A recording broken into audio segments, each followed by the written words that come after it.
Welcome back to Your Detroit You Now. first, I'm not afraid to take a stand, take a stand. Everybody,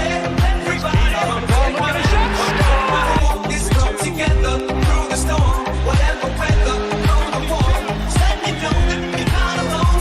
I'll give you. Today we're going to be talking about the Lions' victory against the Bears, MSU's victory against Youngstown State, Michigan's victory against Central Michigan, and we're going to be talking about the Tigers again and against the Yankees and the Marlins. So let's get into it. We're going to start with the Lions Bears game. It was utterly domination, wasn't it, Emilio? Yeah, 100% on the offense, defense, and even special teams. We really showed total dominance on all three phases of the game. Way better coordinating this time. Ben Johnson, probably should have stayed with us. Yeah, the Ben Johnson revenge game did not go how the Bears or Ben Johnson would have liked, but it definitely went how the Lions fan would have liked. Let's talk a little bit more about the game, Musa. The offensive coordinator, John Morton, really listened to the fans, it seemed like. We saw way more deep shots down the field. Way more. Where was that last week? Right. So I think John Morton, they were talking in the pregame. He's definitely more old school football when it comes to the offensive side of the ball, and especially when it comes to his play calling. Very run heavy, but the league's changing, and the Lions' offensive roster is built for the deep ball. You have guys like Amon-Ra St. Brown, you have Jameson Williams, and then you have the dual threat with Jahmyr Gibbs and David Montgomery to always keep defenses questioning and wondering what the Lions will do next. So very interesting how the first game went, and we look like the Lions of last year with how we played today. Yeah, we did look like how we played last year with the loss of a lot of key players. And Isaac Taslam might have the best two career catches in all the sports, literally. Yeah, the first catch of your career to be that one-handed touchdown against Green Bay, and then the second catch of your career to be another one-handed catch to get the Lions' eventual score from Amon-Ra St. Brown. I mean, that's fantastic. I told you, potential steal of the draft and sleeper draft pick.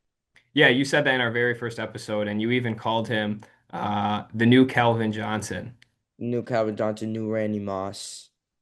Is Yeah. Cal So let's talk about that little confusion that happened at the end of the game. It looked like the Lions took a deep shot. Isaac Tesla caught it in bounds, but the ref said he was out of bounds, therefore blew the whistle. The Lions had zero timeouts left, and when a referee makes a mistake like that, it's a 10-second runoff. The Lions didn't have a timeout to use, so he blew the whistle with 16 seconds left. 10-second runoff takes it to 6 seconds. Therefore, the Lions had one more play. And it was really awesome to see the Bears run into the tunnel and the Lions were pulling them back out. Yeah, that was so cool. Yeah, we saw pictures of Penei Sewell going like this. Now we're gonna get into some of the stats from the game. Caleb Williams, 19 for 30, two touchdowns and an interception for 207 yards. He threw a lot of incompletions that game that were wide open. Definitely. I think the Lions rattled them big time. Jared Goff, phenomenal game. 23 for 28, five incompletions, 334 passing yards, and five touchdowns. That's Yeah. something you want to see from a quarterback. Yeah, 100% Musa. You're absolutely right. To have a high completion level against a team like the Bears. Bears were the offseason champs. Everybody kept saying offseason champs against the Bears signing Ben Johnson. So definitely excited to see that high completion rate and five passing touchdowns out of Jared Goff. That is incredible. Utterly incredible. Now let's get into some of the rushing leaders from both sides. DeAndre Swift, former Lion, 12 carries, 63 yards and a touchdown. Jahmyr Gibbs, 12 carries, 94 yards and a touchdown, was our rushing leader. Um, he little had a little he had a little bumpy rough start in the begin of the first half, and then he exploded in the second half with that 44-yard run, I would say. Yeah, he definitely played great. And I felt like that was the kind of the story for the whole team. I mean, yes, the team was so dominant in the first half, but things really got out of hand in the second half. Everybody stepped up in a big way. Everyone did step up. And Let's get in now. We're getting to the receiving yards leaders. Roma Dunse, 7 receptions for 128 yards and a touchdown and 2 touchdowns. He had a good game. He had a great game. And Amara St. Brown, 9 receptions for 115 yards, 3 touchdowns, had almost 40 points in fantasy football, and he's my guy. And I'm versing this guy in fantasy football. Yeah, that's definitely a tough one to see, but it was great for the Lions. Now let's get into the sacks leaders. The Bears had no sacks. Our sack leader was Alquadin Muhammad with 1. Now the last one. Let's get into tackle leaders. Jaquan Brisker was theirs with 9 with 7 solo, and ours was Jack Campbell with 8 for 4 solo. And we had 1 interception the entire game, caused from Kirby Joseph By with an that. Aiden Hutchinson pressure. Let's talk a little bit more about the offensive line on the Lions. Total turnaround from last week. I kept watching. I felt like Jared Goff had like minutes and minutes of time in the pocket. I mean, I felt like the Bears couldn't get to him, and I was really happy to see that the O-line really turned it around. We saw Taylor Decker was questionable all week. Definitely glad to see him back. And yeah, like I said, loved what I saw out of the O-line today. That's something you do want to see from your O line, who lost 2 key players, Frank Ragnow and Kevin Zeitler. Let's get into some of the team stats. The Bears had 339 total yards. The Lions had 511. A complete Crushed them. crushed them. The Bears had 2 turnovers the entire game. We had 0. Another turnaround from last week. Yeah. We had 25 first downs. They had 19. We they had 8 penalties that went for 50 yards. We had 3 penalties that went for 28. They had 7 they had 13 third downs and only converted 7 of them. We had 10 third downs. We only converted four of them. Not really the best. No. Um, they came 0 for 2 on fourth downs. We came 1-1.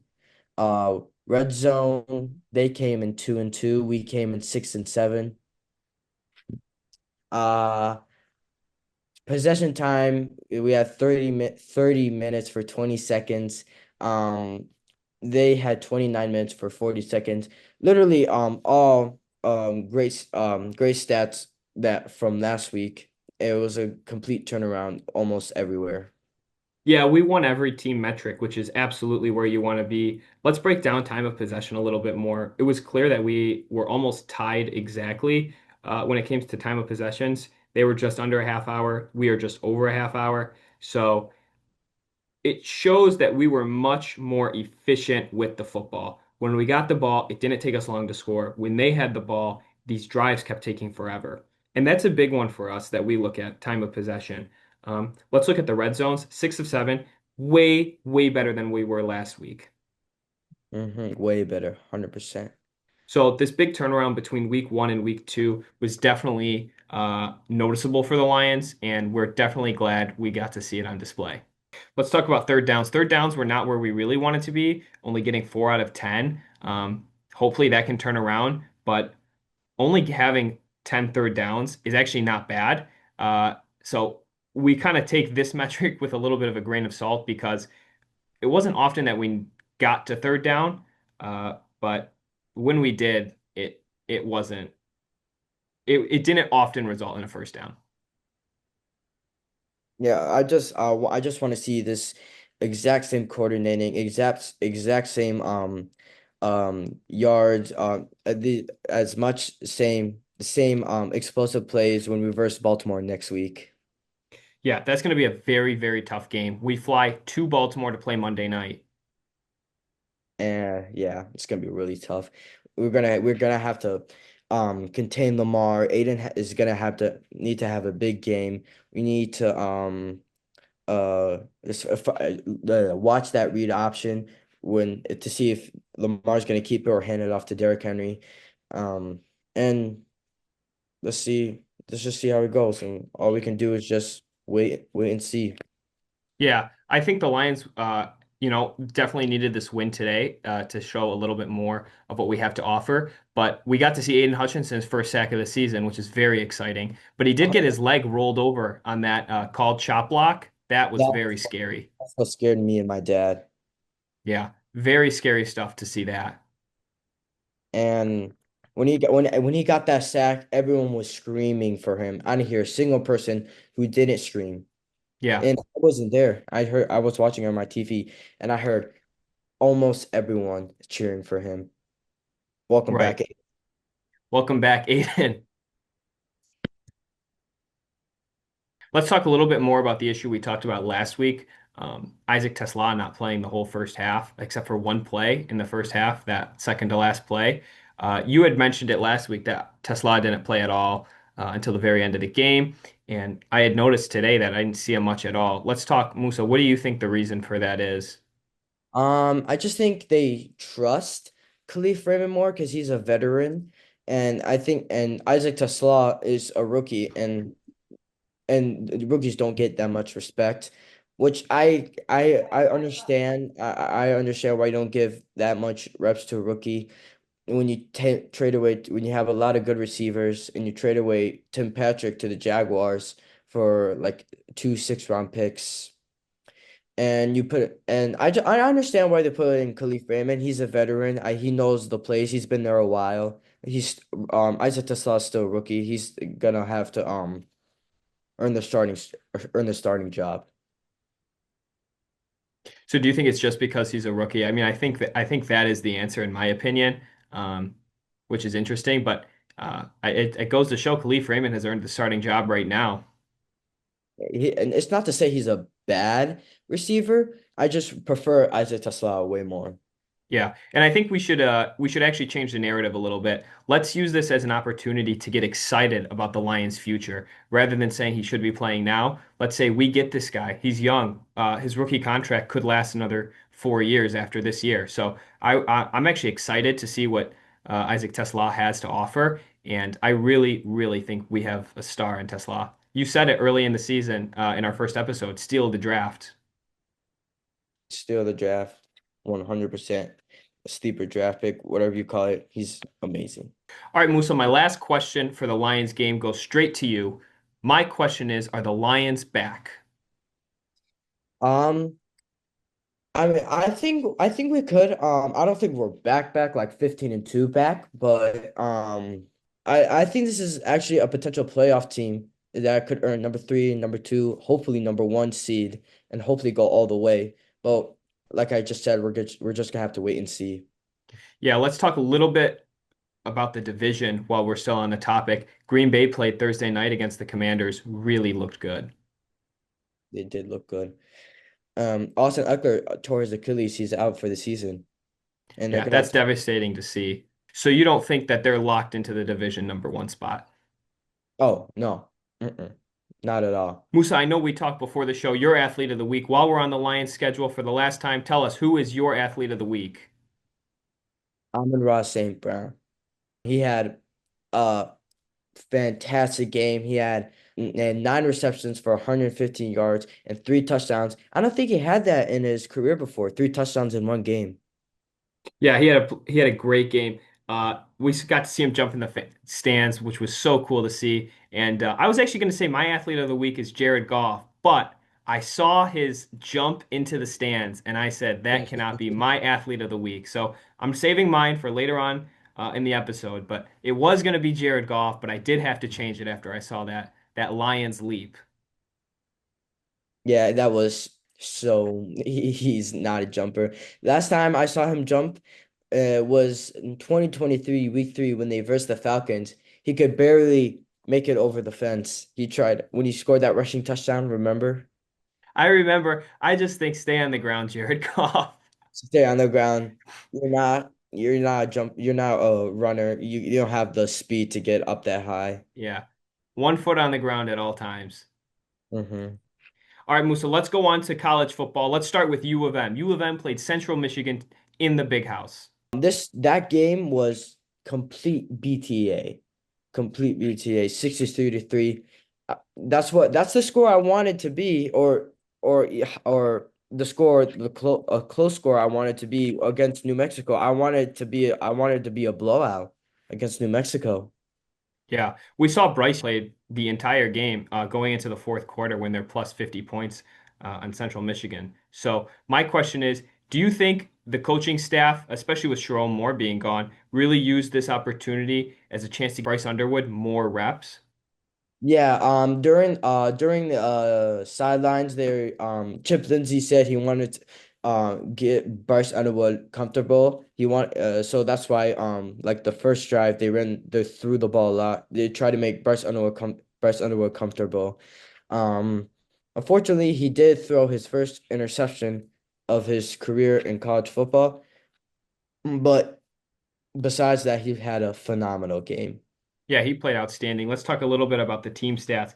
Michigan with 625 yards, one turnover, 35 first downs, 4 for 45 on penalties. That is killer. Good thing it didn't end up mattering, but when you play a respectable opponent, that is going to be disastrous. 8 for 11 on third downs, that's pretty good. 1 for 2 on fourth downs, 33 and 17 and time of possession was 33 minutes and 7 seconds. So really, Michigan was dominant on all sides of the ball and won every team stat. So U of M played a great game. Bryce Underwood looked outstanding, and I think this was exactly what the Wolverines needed after a tough loss in Oklahoma. Yeah, I felt like if Bryce Underwood ran the ball like he did against Central Michigan, the score could have been close, or even better, we probably could have won the game.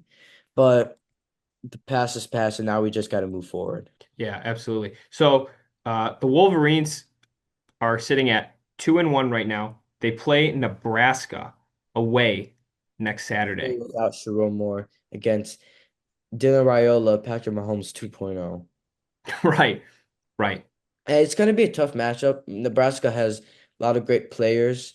They have a great program, great team, great coaching staff. But like I said in our episode 2, where we predicted the MSU and the Michigan schedule, I said we won this game, and I still think so. So I still think we'll still win this game. I agree with you. I had Nebraska losing to U of M. So I also had uh, U of M sitting at 4-1 going into their first bye, which is after the Nebraska game. So you and I both said it. U of M should have the win with no problem. Bryce Underwood, 16 for 25. Low completion percentage, but he played outstanding. 235 yards, a touchdown and a pick. Not It's just outstanding. But we probably all know Bryce Underwood. He probably is gonna give himself a C plus again. Yeah. The funniest part about the game that I don't know that we've even talked about, U of M's rushing yard leader was Bryce Underwood. We had two rushing leaders that had over 100 yards, him and Justice Haynes. Right. Incredible. So the run game of U of M is strong. Let's hope they can do it without Sharon Moore next week. Hopefully. Is Samaj Morgan was our receiving leader, 4 receptions for 69 yards and a touchdown. He had a good game. Absolutely. Josiah Barham had a very concerning injury in the second half. Yeah, which is tough because he was the sack leader and the tackle leader. Yeah, that injury was horrible, very bad. Now we're getting to the MSU game against Youngstown State. You guys had an ugly win. Yeah, the Spartans did not play what we wanted to see. Uh, it was kind of a concerning win. Ugly first half and slow. But the second half, we did kind of explode, ended up with a final score of 41-24. Aiden Childs played great. Nick Marsh played great, but slow in the first half really turned it around. We have a tough opponent in USC next week, so I don't want to see the same gameplay we saw. But I really think if we can turn it around and we can put together 4 good quarters of football, we should have no problem beating USC. It'll be tough. It'll be very, very tough, but we could do it. I don't think so. I think you guys will lose against USC. And like I said in episode 2, we predicted the Michigan Wolverines in the MSU Spartans schedule, and I had the Spartans losing this game at USC. Yeah, it's at USC. I too had the Spartans losing that game, but after what I saw yesterday, I think it's possible, but I would need to see more consecutive good football out of the Spartans. Let's talk a little bit about the game. Aiden Childs threw for 270 yards. He was our rushing leader and our passing leader, obviously. But it's kind of funny how both U of M game and the MSU game, the quarterback was the rushing leader. Yeah, that is a good coincidence and kind of funny. Yeah. So Aiden Childs threw for 270 yards. He was 22 for 29. Better passing ratio than Underwood had. Just throwing it out there. Just throwing it out there. 76 rushing yards. He had 8 carries. Receiving yards at 94 goes to Nick Marsh with 6 receptions. Jordan Hall had 1 sack as our sack leader. The And third. Wayne Matthews the third had 10 tackles as our tackle leader. You guys had mediocre stats. Yeah, we didn't, like I said, wasn't a very explosive game. Wasn't total dominance the way the Lions and the Wolverines had, but it was a no doubt win. At no point did I feel that the Spartans were ever going to lose the game, but it was an ugly win. Let's talk about the team stats a little bit, Musa. Spartans had 444 total yards, 1 turnover, 23 first downs, 2 for 10 on penalties, 6 out of 10 for third downs. 1 for 2 on fourth downs, and time of possession was 30 minutes and 6 seconds. Yeah, these are again like mediocre team stats too. Let's get into the time of possession because like you said with the Lions and Bears games, you guys were very close. You guys had a very good possession with the football. You Youngstown State had under half an hour. You guys had over half an hour by 6 seconds. Yeah, it shows how effective we were with the football. But Youngstown State, they came into Spartan Stadium and they played a great game. They did. They did do good, better than the Spartans. They did not do better than the Spartans. Well, they came into your stadium, and this is like again, no disrespect, but what even is Youngstown State? The I think Pink, it's in Ohio, I think. it's in Ohio, but it's a small. I would assume it's a bad. I would assume they have a bad team. I would assume that it's a small college, and they still pulled up over 20 points against you guys. Yeah, they played great. And like I said, Spartans got to play better defense and they got to be more explosive in the first half. We need to put together 4 good quarters of football, especially next week playing USC away. Yeah, we'll just have to wait and see. Both Musa and I said that it would be a loss next week, but after the review of the games that we have played so far, especially how we played against Boston College 2 weeks ago, it is going to be a tough task, but it is more realistic to say that that one could be a win. Emilio, I'm gonna have to stop you right there. Our producer Chris is screaming in my ear. We gotta get into some Tiger stuff. Sounds good. We're gonna talk about the win today and what we can expect from them going forward. Tigers won today 2-0 against the Miami Marlins, and our only points came into the second inning, which is kind of disappointing.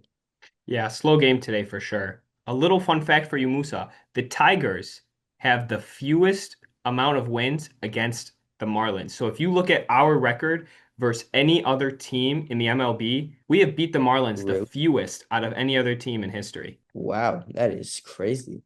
Yeah. So not saying that that is a good excuse for the series that we've played against them, but that is just a fun fact, then something I found to be very interesting. Let's get into some of the stats. We're gonna go with the hitting stats first. We had 4 hits. They had 7. We had no home runs, both them and us. We total bases, we had 5. They had 7. And runners lob, we had 6. They had 9. They definitely beat us in the hitting stats. Yeah, but all that matters is runs right now. More runs than the opposing team, and you get the victory. Now let's get into the pitching stats. We had 8 strikeouts. They had 7. We had 88 strikes. They had 85. Hits allowed, we had 7. They had 4. And walks, we had 2. They had 4. Now it was a little split between them and us. Yeah, absolutely. Let's talk a little bit about the series. The Tigers went 2-1 against the Marlins. Ugly, ugly results.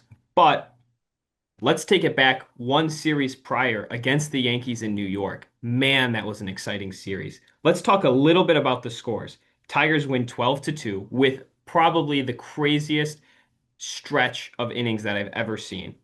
That's crazy. That was Then the crazy. Tigers win 11-1. Then the Tigers lose 9-3. Tigers right now are sitting at 85 wins with a 99% chance of making the playoffs. We're seeing our first playoff bracket projections and predictions to come out. The Tigers are pretty much locked into the 2 seed or projected to be sitting in the 2 seed, which would give us the first round bye, which is very important. However, the Yankees are not far behind us.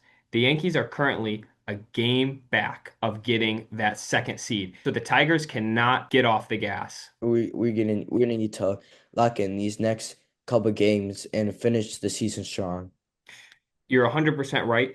We are 6.5 games up from the Cleveland Guardians, so I have no doubt we'll win the division. The real concern is can we get that 1 seed? The reason we need that 1 seed is because Tarek Skubal, being the ace that he is, we really need to use him as often as possible. And having a best of 3 series, just like we did last year against the Astros, can really ruin that flow and the pitching chaos that we have. 100% agree. Musa, let's talk a little bit more about these playoffs and having been projected uh, only having 82 wins to 84 wins prior to the season starting. So we talked about this last week. We said we're already past the amount of wins that we were projected to have. Now, my question to you is having knowing that we are close to a 90 win season, which I think is very, very realistic. And truthfully, we kind of need it to happen if we're going to lock up that 2 seed. So, what is your kind of thoughts of where the Tigers are right now, and what do you want to see going into the playoffs? The Tigers are a fantastic team. We just can't lose to teams that have a negative record or a worse record than us. Do you agree? 100% agree. That's most of the league, though. And hopefully we can get hopefully on the 16th we can get a win against the get a lot of wins against the Guardians. How many games are left in the season? Yeah, so I was just about to bring that up, Musa. We have 4 series left. We play the Guardians at home, we play the Braves at home, then we play the Guardians again on the road, and then we play Boston Red Sox on the road. The Red Sox are hot right now. But where am I going with this, you're asking? Musa, we're 6.5 games ahead of the Guardians, but we play them in 2 series at the end of the season. This 6.5 games ahead of them can go to zero just like that. So I would love to see just a total dominance when we play them because we're going to really need that. Now, it's going to be scary, these next 2 series. So on Tuesday, Wednesday, and Thursday, we play the Guardians. These are must-win games, or as close to must-win games that the Tigers have had so far. And then we play the Braves at home again. When we fly to Cleveland, these are also as close to must-win games as possible. Yeah, these are 100% agree. I feel like we need to finish this season strong and we need to have a lot of must wins and hopefully still lock in that second seed or hopefully get that 1 seed. You're 100% right. And just the other day against the series in Miami, we saw Tarek Skubal and Javi Baez exit in the same game. Now, we know Tarek Skubal isn't injured seriously, so that is a massive relief for all Detroit fans, but that could have been seriously ugly. Yeah, that is scary to see Javier Baez and Ter Scuba, two of one of our best players on the team, leave that game. It is scary. That brings me to my player of the week, Riley Green, hitting 2 home runs in the series against the Yankees, hitting 1 home run in the 11-1 game, and hitting another home run in the 12-2 game. Really helped the Tigers pull out 2 big blowouts. Yeah, Riley Green is an incredible player, best player on the team. I'd Yeah, like to and see him do great stats going forward. I have yeah, great and stats, we're gonna need him going into this playoff run that we can hopefully kind of lock up this 2 seed and go deep into the playoffs. hopefully. All we gotta do is like again wait and see.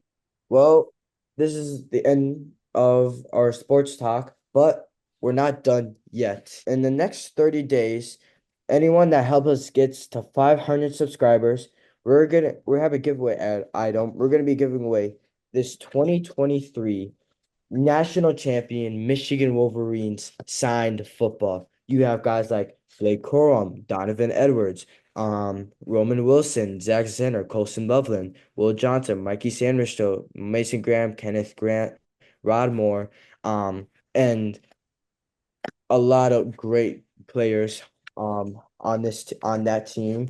But this is only an auction due for 30 days. So contact your friends, contact your family if they're a Michigan fan, and if you want this signed football, help us get to 500 subscribers. We're gonna pick a random name and we're gonna be sending this to you. And thank you so much for watching. Subscribe, please come watch our next video. This is your Detroit now.